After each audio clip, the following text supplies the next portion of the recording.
صوت وبس. فيروز مشروع فني كبير، وفيروز مش مؤدي فقط، مش مغني فقط، مش مطربي فقط.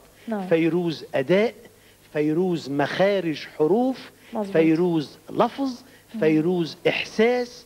بعدني بذكر في صورة لقطة فاروجان المصور الفوتوغرافي يلي كان يرافق أعمال الأخوين رحباني وفيروز، توفى من فترة مش طويلة.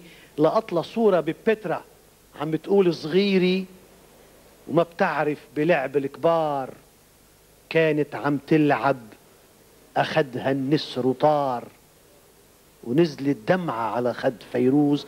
هاللحظة بالذات لقطها فاروجان، واشتهرت فيما بعد فيروز الملكي المتوجي بالحبة اللولو عجبينا، والدمعة اللي هي أجمل من حبة اللولو على جبينا.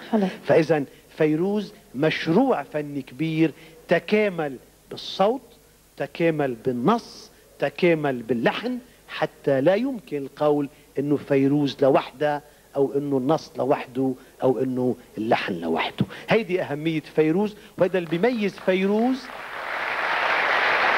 بمطالعها وعن كل اللي عم يسمعوا اليوم او اللي سمعناه من قبل.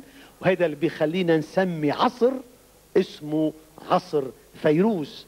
هالملكة المهمة، هالصفة المهمة ما بعتقد بتنطبق على صوت عظيم مثل ما بتنطبق على صوت فيروز، لحتى نقدر نقول نحن بعصر فيروز.